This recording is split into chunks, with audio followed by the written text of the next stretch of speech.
Ladies and gentlemen, this is Gamertag Radio. Worldwide.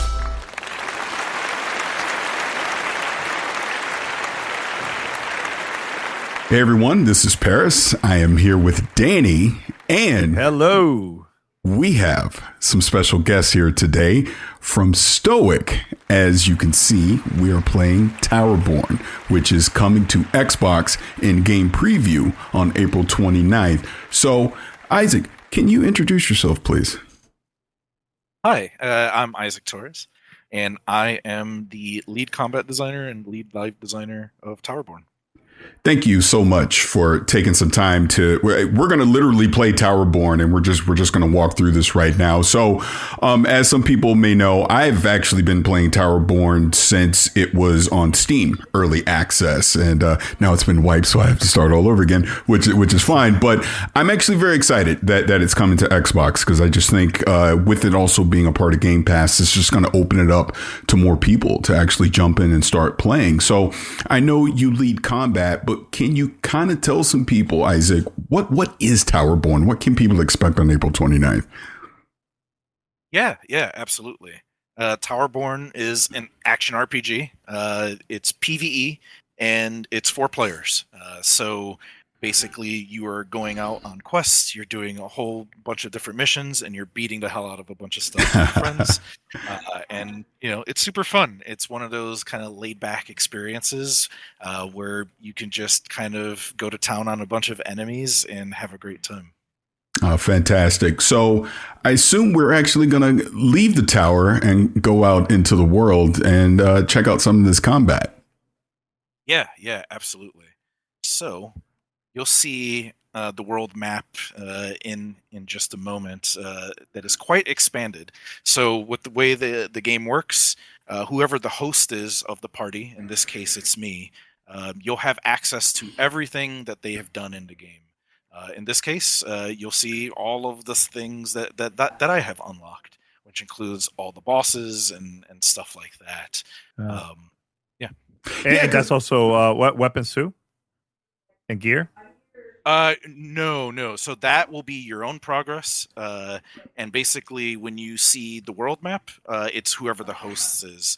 But all of your normal progress of the game, whatever level you are with your class, that will be yours, and your progress will continue along that normal path. Awesome. So speaking on that, as far as the progress goes, because like as we're playing right now, I'm already at level 11. Danny is at level 3. So when we jump into your world, essentially I would be repeating things that I've probably already experienced, and at whatever danger level you have it set at, correct? Yeah. So you'll see for my map, I'm actually currently set at danger level 2. So everything is restricted to that danger level currently, and it's basically my progress, and you can help me get further along in my progress, or if we happen to have the same quests, we can do both of those quests and make progress at the same time. So it's kind of up to you, depending on how you want to play it. If you want to try to carry your friend, you can certainly do that, or you can just both, or all 4 people can kind of progress at the exact same time. Okay, and let's talk about danger level for just a second so people will understand what that entails. So like right now, I'm at danger level 3 that I've unlocked, and I've been trying to unlock danger level 4 and I keep failing. But what is danger level? How does that work? And I think you've already alluded to when we're in these co-op experiences, even if one of your partners are not at that, have already unlocked that danger level, they'll be able to play at that level as well? Yeah, that's correct. Chris, you want to hop in, introduce yourself too? Sure. Yeah. I'm Chris. I'm the other lead game designer here. Mostly been focused on new features and balance type things. Yeah. Do you mind going into the danger levels and what that means? Sure. Yeah. The danger levels, the system, how that works is basically as you play through, you'll eventually in the map you see this red line that will denote how far you can go on the map, and it'll have a number on it, say 2, 3, 4, wherever you're at, and then we'll take you back to the tower where there'll be danger license trials that basically are challenges that are meant to prepare you for like what's to come. So you jump in there. We have like a curated fight in there to teach you new mechanics and things like that. When you complete that trial, it'll drop that wall, and then you can progress further in the map and take on new challenges and find new bosses and new exciting things on the map. Now, Isaac, where are you, by the way? I'm like trying to look for you. Oh yeah, I am in the world map right now. Oh, the world map. Okay. Yeah. So hopefully, I'll head towards the Belfry and find you all. Awesome. Okay, I'll go. I went back over there now. So. All right, I'm jumping into the world as well. But to follow up on danger level and appreciate you explaining that, can you also talk about gear score as well, as far as how that entails to going into doing those danger license trials? Because like I was just saying right before you came in, Chris, I've actually been trying to unlock 4 and I keep failing, even though my gear score is actually higher than the recommended. So what are things that people will do in the world to improve their gear score? Yeah, so that's a good question. So there's lots of elements to your gear score, right? Like it includes your actual class level, the gear you have equipped, the aspects you have equipped. There's basically everything that improves your character is factored into the gear score. So yeah, the way we have it set up is we have that recommended gear score on basically everything to be some kind of benchmark of like where you should be for that challenge. I think like with any game, gear score, power, other games call it sometimes, there is a bit of nuance to it where it's showing you roughly where you are, but there are still some elements there where like you might want to look at your build. Like you could have for example, you could have a really high gear score, but be really indexing on damage and no defense, more the glass cannon type.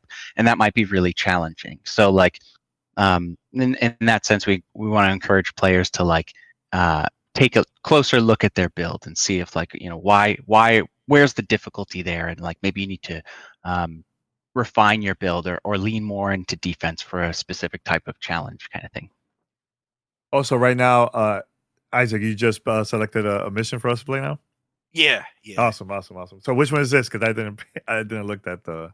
Yeah, this is Rockentag, and this will have a pretty tough enemy near the end of the fight for us to have some fun with. Yeah, so I have level 2, and I believe difficulty, right? Parris is, you said 3? I'm in 2 still. Well, we're in Isaac's group, so we're playing this. You said Isaac at danger level 2. Danger level 2, right? Okay, yep, cool. Yep. Yeah, I might be a little bit strong, so we'll see. We got it. And can we talk about some of the classes? Like I'm playing as a pyrocast right now, and then I know there's other classes as well. So what are some of the differentiating factors of the various classes in Towerborne? Yeah, absolutely. So there are 4 classes for game preview. There's the Sentinel class, which is the sword and shield. That's what Danny is using right now. And then we have Pyro class, which is what you're using right now. And we have the Shadow Striker, which is kind of a rogue type of character. Has a bit of a ninja kind of element to them. And then we have Rockbreaker, which is the class I'm currently using, which is a very in-your-face fighter brawler type of class that has a lot of wrestling moves as well. So if you're a wrestling fan, you probably get a kick out of some of the moves that you see there. And yeah, every class has their own specialty. So the sword and shield sentinel class, there's a lot of defensive mechanics. It's kind of a master or a jack of all trades kind of thing, but not really a master of one particular thing. So it's a great starting class. And you can kind of, as you level up and you get more skills, you can start to cater the class into particular playstyles. So if you like to parry, for example, you can cater your class to being more parry-oriented or defensive-oriented or even offensive. It's kind of up to you and pick and choose how you want to go there. It's kind of an open door, basically, of opportunity. Pyroclast is a lot more of a heavy fighter. You'll see that they have a little bit of a mystic element to it, where it can also shoot fire. Yeah. So it's a Yeah. slower type of weapon, but it also literally packs a punch. You'll see burning status effects and things of that nature. It also has the ability to kind of tank hits as well. So you're still taking damage, but you're absorbing the hit basically, and it allows you to kind of power through and not go into hit reactions and stuff like that. Yeah, absolutely. Because Yeah, that's why it turned out to be like my favorite class to use. That's why I've been maining it while I've been playing here. And I love, and we kind of alluded to it already about the various builds, because as you get the different gear is going to have different perks that you're going to be able to accumulate. So I'm playing this more of with a burn type build along with bleeding as well, over time, as I've been leveling up here, and it's been pretty effective. I like it, but I love the fact that you have so many customized effects that you're going to be able to do between the gear that you have, the weapons that you'll be able to accumulate as well. So it's been a lot of fun. Parris, Yeah. Have you tried the one that I have, my class? Yes, I've done all the. Excuse me, I've done all the classes, but like I was saying, the pyro class has kind of just been my favorite so far. Yeah. Yeah, and they all have very different play styles, and as you level them up, you can kind of formulate your own play style as well. The class skills system really allows you to change up the class in interesting ways. For Rockbreaker, which is the class I'm using right now, I'm doing a very classic charge punch. That's kind of like Paul Phoenix in Tekken. You punch them, they go flying. You can actually change that mechanic entirely. Once you level up, you'll get a new version of that move, which a new version in this game doesn't necessarily mean it's inherently better. It's different in some cases, and that difference may be something that appeals to your playstyle, or may unlock some new ideas in your head when you see it. You're like, ooh, I could do this with it. So it's not always about just power increase. Sometimes it's just about playstyle changes and things of that nature, which is really fun. Yeah, this the reason why I really like this game reminds me a lot of the beat 'em up games from back like in the 90s, Streets of Rage, even during the early Xbox 360 was like Castle Crashers, right? That was another one too that was really cool. Yeah, so what was the inspirations from creating this, coming up with the idea for this game while working on it? Was there the games that stood out to you those days back then? Yeah. I mean, there are references to a lot of the inspirations. I mean, I like to wear my inspirations on my sleeve, and you'll see a lot of that in this game, especially in the combat specifically. I'm referring to. The Rockbreaker class. I kind of already mentioned. There's a bit of a Tekken kind of vibe with some of the attacks. You'll see some Streets of Rage references. You'll see things that have kind of inspired us. Throughout the ages as we've grown up, the types of games that we like, whether that's Castle Crashers, whether that's Devil May Cry, Marvel versus Capcom. Umbra, for example, are very heavily inspired by assists in tag-based fighting games.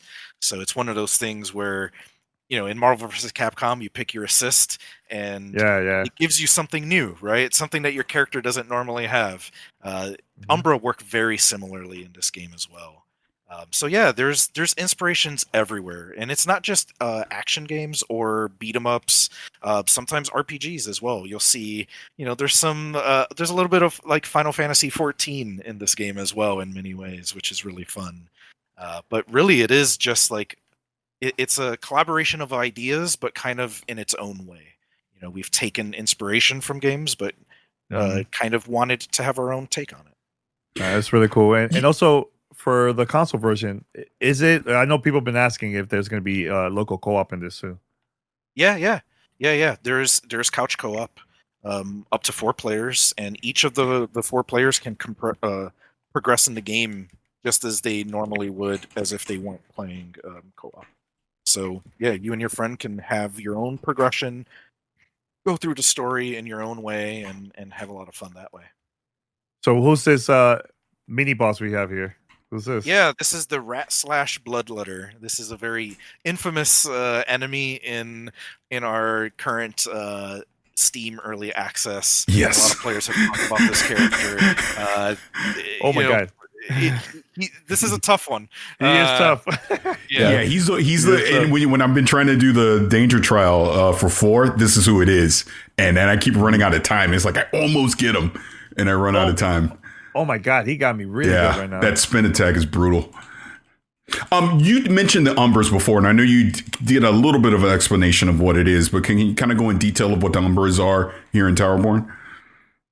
Yeah. The Umbra are basic.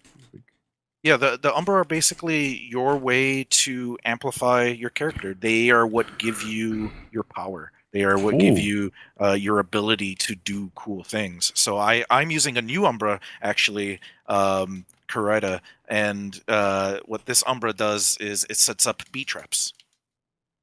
And you can see I just set up a trap over here. And if the enemy goes into it, we can kite the enemy if we want to see it in action. But yeah, if you kite the enemy into it, they will explode and have a bunch of bees put onto their body, which is just one fun thing to do a damage over time for, right? It's like for an enemy like this that is constantly moving, being able to constantly do damage is really fun. Some of the Umbra, you'll see Danny is using Iska. That's like your basic projectile. You can throw that projectile. It's always good. It's always one of those long distance thing. Not every class has the ability to shoot a projectile. So this gives you that opportunity to do so. And then we have the one that Parris is using, which is McCracken. And what McCracken does is it gives you the ability to build your focus meter over time. And your focus meter is what gives you special moves, essentially. And that is a very powerful tool when you need it, right? It's like you want to spam some special moves, you do that Umbra ability. And every Umbra, there's 11 of them that will be in for game preview, and there'll be more to come. Each of them have their own unique thing that the other doesn't have. So really, it's one of those things where as you progress through the game, you unlock these new Umbra, and you kind of unlock a new play style in many ways. There's one Umbra in particular that I like, which is Pox, and that one deals poison damage to everybody, but also you can do it in the air. You can also do it when you get knocked into the air. So if somebody hits you really hard in the air and you need to recover quickly, you can use this Umbra to quickly recover. So there's always a small little gameplay thing that's different about each of them that is just another piece of the puzzle to combat that's really fun to explore.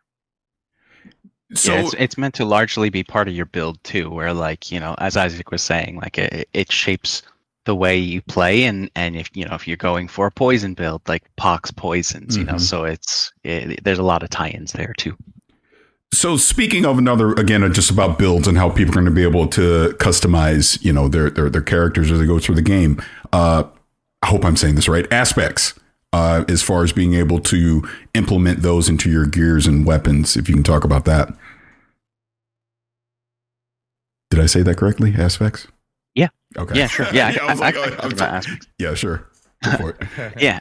Aspects is a big part of the build crafting. As you're playing through missions and you're getting gear, you're getting aspects.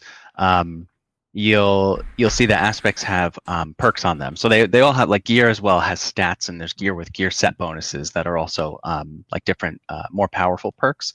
But yeah, all the aspects have perks and substats as well. So that's a big part of the build crafting in terms of not only just getting your stats, like your attack, your crit, defense where you want, but the perks on them are a lot more. There's a lot more theory crafting and build crafting there in terms of like what pairs well together. So if you're going for that poison or bleed build and finding perks that give you like a chance to inflict any of those statuses just while you're attacking, or some of them are like combo finishers, inflict burn or bleed or poison.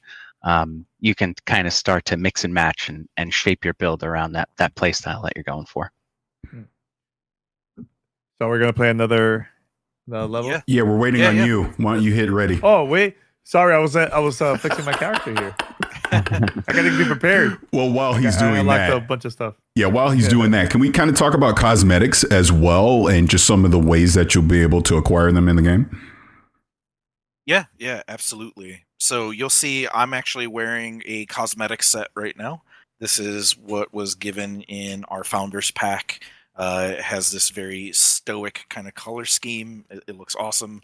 Uh, and as you play through the game, there'll be a variety of ways to get cosmetics. The main way is through the curios. Every month there will be a new curio to get. It's kind of similar to games like Helldivers in how that's handled. There's a bit of like a progression system to the curio. So when you unlock it, you are able to purchase a variety of different things in there using the in-game currency of writs that you earn throughout gameplay. So yeah, you'll have capes, helmets, leg pieces, chest pieces, different weapons, all of that sort of stuff. That there'll just be content rolling out as the game exists. We've already had a bunch of these curios since we launched early access, which is really cool. And there's going to be more, and there's other opportunities too.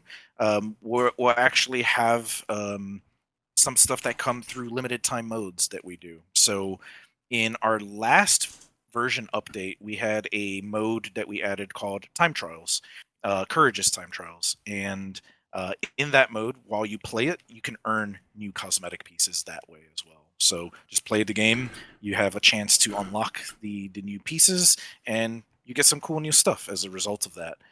We're actually expanding that system when we bring back time trials shortly after the launch of the game. It's coming nice. back, and it's one of those things where people gave us some feedback, and we took that feedback and just tried to make the mode better. So now, instead of cosmetics being a random drop for just playing through the mode, you actually will get tickets. Every time you play the game, you get a certain amount of tickets, and then you can go into the ticket exchange store, and you can purchase whatever cosmetic that you want if you have enough points. We also expanded the number of cosmetics that you can get from the event too. So, once the game launches and we're ready to share all of those details, they'll be super exciting for players that maybe missed out on some of them in our last version update. And yeah, it's even better. That's a pretty core philosophy for us in general, is just we want to do some stuff, we think it's cool, and then we get the feedback from the community, and they have already had a bunch of feedback that has influenced the game dramatically in really good ways. Yeah. So it's been really fun. Yeah, fantastic. Now, one other thing I want to dive into, we haven't really talked about yet at all, is, now that you've done this update coming off of Steam, is a big thing. There's essentially story mode in here now. And how does that going to play on the game? Because even earlier, while doing a gameplay, I was zooming out the map, and the world is very huge. So how much is story going to play an aspect in your discovery in the game? Yeah, absolutely. I mean, you touched on one thing about the world map. If you had played the Steam version in the past, anybody that's playing this new version will immediately see a difference. Oh, yeah. The world map has been completely redone, and it's technically smaller, but it's more compact with things to do. So instead of there being a lot of missions that maybe kind of felt very similar in the past, that's been condensed, and just more activities, more things to do, more of a critical path to go towards in the story as well, which kind of touches on the thing that you just talked about. And basically everything has been looked at with a fine-tooth comb, and we're just improving the experience, making the stakes higher, making the stakes more obvious to players as well, guiding them towards a critical path in the game that leads into this epic boss fight to conclude the current version of the story. And obviously we're going to add more to it. We're going to keep adding more to it. So this is just the beginning, and very shortly after launch, we'll have even more content that's going to be added that just expands on the lore of the game, the story content that you currently are enjoying, all of that sort of stuff. Yeah, who worked on the soundtrack in this? Because it's really, really well done too. Yeah, that's Austin Wintory. He has worked on a variety of games. Banner Saga is one of them as well. Nice. Yeah, his music is incredible. It's actually, just as of yesterday, it's on Spotify and YouTube Music as well. Oh, the whole soundtrack? Yep. Oh, nice. Yeah. That Yeah. just happened yesterday. Oh, Yesterday that's in the cool. time of this recording, at least. Yeah, nice. Oof.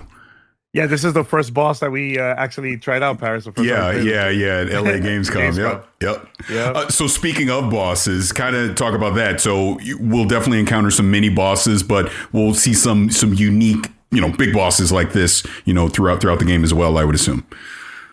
Yeah, absolutely. You will see a variety of bosses. In this fight right now, you're seeing a moment where a bunch of these pangors are spawning, Mm-hmm.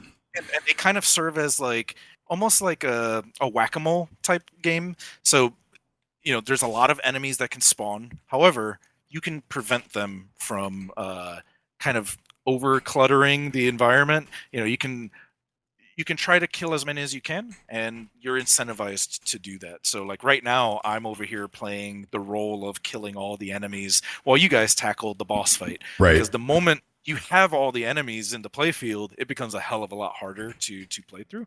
But yeah, every boss has its own gimmick. This gimmick for this boss is, hopping around, creating these shockwaves. You can jump over the shockwaves, and then it has that whack-a-mole game to it as well. So there's a lot of just things to think about as you play, and every boss fight has its own type of thing to learn, type of thing to kind of practice against, and just get better the next time you play it. Is now that we're playing multiplayer instead of single player, is the bosses and the enemies a lot harder because is multiple people playing, or is it similar to the single player? Yeah, Chris, do you want to tackle that? Yeah, I can talk about that a bit. Yeah, we have it scaling based on number of players. That way it's not like in the single player experience with like lower health and damage and defense and whatnot. You guys, if we were in a multiplayer session, we would just absolutely crush it.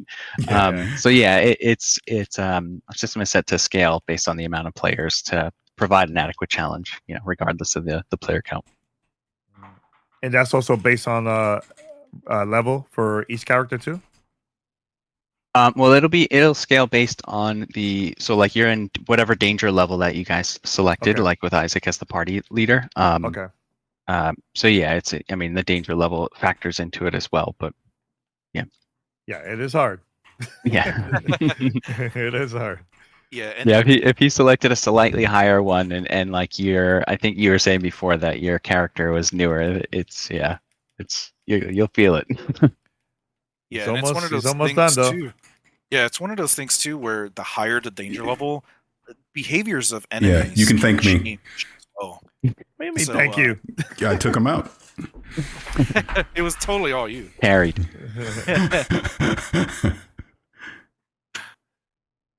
So this is a question I do have about, so like I'm playing in your world, so we're playing at danger level 2. So the gear that I'm getting is it says T2, which I've always assumed is just at danger level 2. Will I get any gear that will improve my character when I play at a lower danger level, or do I always need to be aspiring to get to that higher danger level to get better gear? Yeah, Chris, I'll go first, but okay. It's a little bit of both.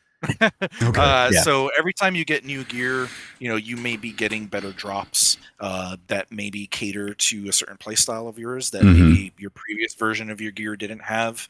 But you do want to aspire to that next danger level and get that next best thing as well. Yeah, as I would assume. Sure. One other thing before I forget is, like, just now it showed that I have another skill point. So can you talk about how skill points, factor into this, as you're leveling up your character? Yeah, absolutely. So the one of many of the new big things that's in the upcoming Towerborne update for game preview is the skill system. So this didn't exist in previous versions of the game, and this is a huge overhaul of the progression system for combat. And what ends up happening is every time you level up your character class, you'll get a skill point. And it works very similarly. If I had to compare it, it's kind of similar to a game like Kingdom Hearts, actually, where you'll have a pool of points that you can then allocate towards various skills. And you can turn those skills on and off whenever you want, really. So you can pick your focus skill, which is also new in this version of the game. You had your light focus skills and your heavy focus skills. Before, those were tied to specific weapons that you found. Well, now it's tied to the progression system. So once you reach a certain level, you can just have that focus skill and equip it if you want and create combinations that maybe best suit your playstyle. So that's no longer determined by us. That it's kind of up to you. So that's one part of it. And each thing will cost a certain amount of points. So some of them cost more than others. And there's a bit of a risk reward there for you as a player, right? It's like, do you want more skills that maybe just add a little bit to your class? Or do you want to equip something that costs a little bit more, but you have to have less skills as a result of that? But maybe they pack a bit of a bigger punch than you otherwise would have had. So there's a lot of player choice. There are things that relate to your weapon mechanic, which is your core skill for your class. These are very class dependent. So Sword and Shield, for example, the Sentinel class, that has the ability to block. Currently, it's the only class that can block. It can parry.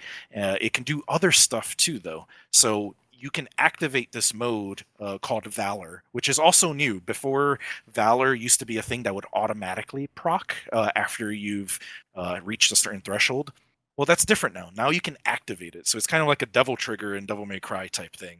You press the button command when your meter is full, you go into this mode, and now you have new abilities that are unlocked. And you can pick what abilities you do while this ability is active. So a good example of that is Shield Surf. That's one of the later skills that you get, and you basically literally surf on your shield and start spinning like a maniac. You have another one that is a shield toss, and it's quite literally what it sounds like. You are Captain America, and you are throwing your shield, and you can bring enemies towards you, which is a whole new mechanic that didn't exist before. So you get to pick and choose which ones you want to do, and there's no respecking or anything like that. You can just immediately equip or unequip the skill, and you'll just refund your points immediately. So the idea here is you're able to customize and just play and try something, and if you don't like it, try something else. And really what we want to do is incentivize exploration of the combat system, exploration of each class. Some of these mechanics can drastically change how you play the game, and we have little skill previews as well that kind of show you all the different things that you could expect to see, and it's just kind of up to you to pick the right things. Many of them also amplify your build crafting. So if you're a bleed-centric build, you can find stuff for Sentinel that can be more bleed-centric. It gives you access to do things with that bleed. For example, one of the skills makes your final hit of your heavy combo explode all of the bleed stacks that are on an enemy. So it consumes all of that and turns that into damage, which is really fun, and that can also hit nearby enemies. And then you also have stuff that allows you to do things that you couldn't do before, like air dodge, for example, or recover quickly in the air, or even do, if you're a fighting game person, you'll kind of recognize this terminology, wake up attack, which basically, if you're on the ground and you press the attack button, you'll do a retaliatory attack that is kind of extravagant and really cool and really fun. Basically, the class system allows you to do all of that sort of stuff, and it's up to you to pick which ones you want to use. Now, yeah, I just zoomed out. I zoomed out. Oh my god, so much! Oh yeah, it's a ton. It's huge. Yeah, I want to put a pin in Golden Hunt because I definitely want you to talk about that. As we start to wrap this up. But like I said, we first played this game back in September or August, I guess it was, during the Gamescom time, and that was my first experience. And I've been a part of the Discord and the Steam Early Access since that point. So I've seen the progression that you've had with feedback from that side. But now you're flipping this over to Xbox, and I'm very curious your thoughts as far as excitement/nervousness going into this game preview on Xbox. What are your feelings on that? And, honest, and a lot of feedback that I've seen from the community, I know this is long-winded, I'm sorry, but a lot of feedback I've seen from the community has been about this going into game preview on Xbox and what they can expect. So are you treating this as additional feedback as you continue to push towards 1.0? What are your thoughts on that? And I'm sorry I was long-winded, but Yeah. Yeah. I mean, Chris, do you want to tackle that first? I can follow up from there. So sorry, I was messaging somebody and I missed half that question. well, No, it's fine. I'll go. I'll go. It's sure. fine. The short answer is super excited about the Xbox launch. I mean, we've done so many changes to the game that it's kind of hard to describe. It's like literally everything has transformed. The map is different. The combat progression is different. The enemies are different. We have new Umbra. We have all of these new things, and this is kind of the best version of the game. So it's one of those things where it's the best time to join. You know, we're maybe a week away from game preview from launching, and you know, there's obviously the nervousness that comes from just any sort of release out in the wild, but there's a confidence that I have because we've made so many crucial and awesome changes to the game that really, like, all of the things that have come from game preview, all of the feedback, all of the improvements that we've done, it really does showcase the best of our efforts, and it's only going to get better from here. So I'm just very excited for both people that have played the early version of the game and have seen it grow, but I'm also really excited for people to just get into the game for the first time and have this whole new experience and just get wowed right from the get-go. And I guess that's my follow-up to that. As far as this being game preview on Xbox, will there still be encouragement to or place for people to provide feedback as they start playing this in game preview? Absolutely. The Discord right now is kind of the house for a lot of our feedback, but we get it everywhere. You know, we get it on all forms of social media. People also send us direct emails through like the ticketing system that we have there for reporting stuff.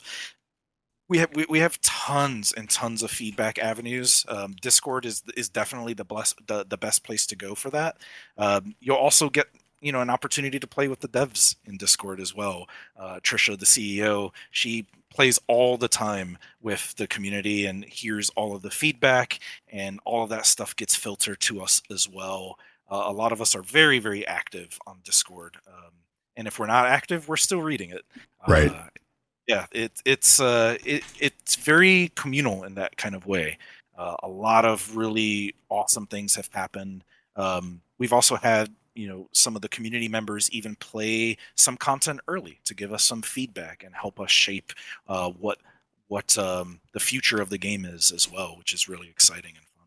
And yeah, we have no plans on stopping that. It's worked for us. The community likes it. We like it. So yeah, we're definitely going to keep incentivizing people to give us feedback, and it's great. That's fantastic. Yeah, Now, sorry, Danny, go ahead. I'm saying this is our first time playing 4-player right here, so it's been great so far. Yeah. Very challenging, but still good. So good. Yeah, I love the carnage of having 4 players in co-op. But I did want to bring back up the Golden Hunt because it was funny. I jumped into it, I guess, early before you actually announced it, and I posted a video online. But can you kind of talk about what the Golden Hunt is and what people can expect for that coming up here on the 29th? Yeah, absolutely. So I got to work pretty intimately on the Golden Hunt and Golden Week in general. So, that's a holiday in Japan. Our VP of marketing had hit us up with an opportunity to do something, and I definitely wanted to. And it's a mini quest line that basically everybody will have access to starting at game preview launch. It's 3 quests, and you have an NPC character that you are introduced to, and they join you on your adventure. And the character's name is Shiro, and that character uses the Shadow Striker class, and also is the introduction to a brand new Umbra as well. fans may have seen this Umbra in previous videos in the past, but it's Boshi, which is the one that looks like a bowl of ramen noodles. And yeah, you'll get to see that for the first time in gameplay with this quest. And yeah, you'll see some exciting stuff in each of the 3 quest lines that, if you're a longtime fan, it would be really cool to see. But even if you're just starting for the first time, it's just kind of this brand new, exciting piece of content where an NPC can actually join you in battle, which is something we haven't done before. So this is our first introduction to that idea as well. Very nice. So I would assume this is something that, maybe on certain intervals that you would try and introduce into the world for players with these kind of themed weeks of challenges and things to do. Yeah, exactly. So, the quest line will have a few different quests to play through. There will be some supporting gameplay elements as well through the request board that kind of gives you more writs and more just XP for doing these types of activities. And yeah, this is something that is a new expectation to have for the game. There will be activities like this periodically added through the game's lifespan. There's also a curio that is themed towards Golden Week, which gives you an opportunity to look just like Shiro. And there's other things that are in the curio as well that give you more cosmetics, which is really fun.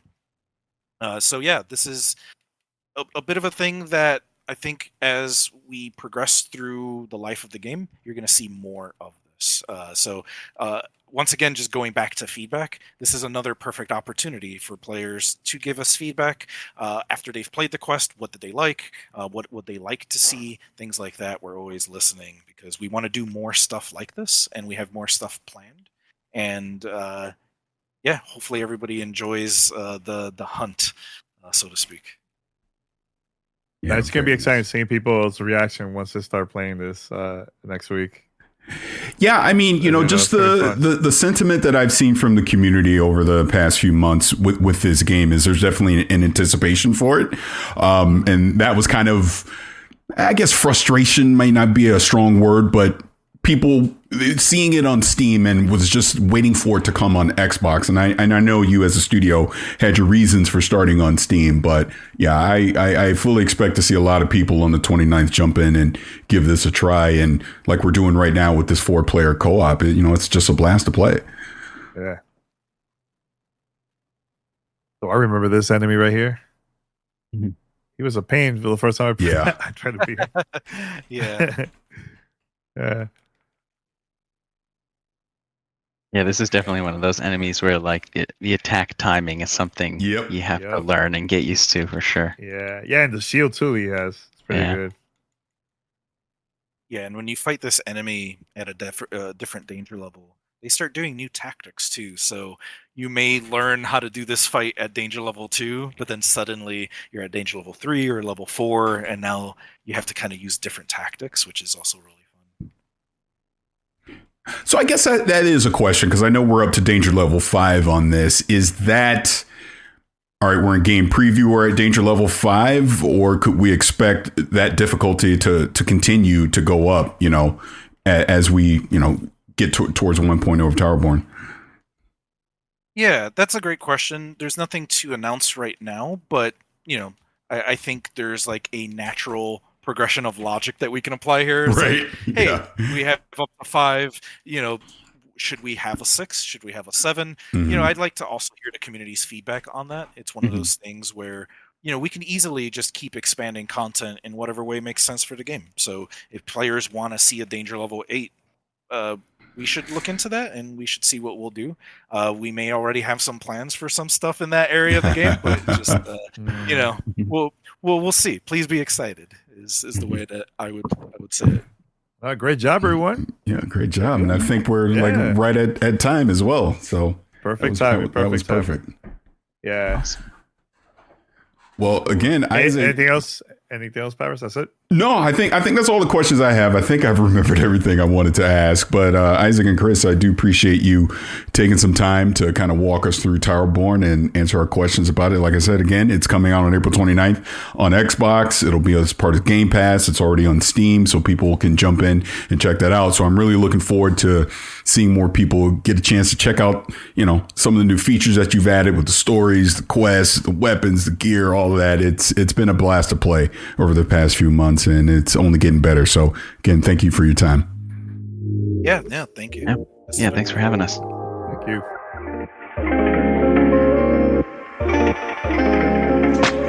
Thanks for listening to Gamertag Radio. Be sure to like us on Facebook and follow us on Twitter.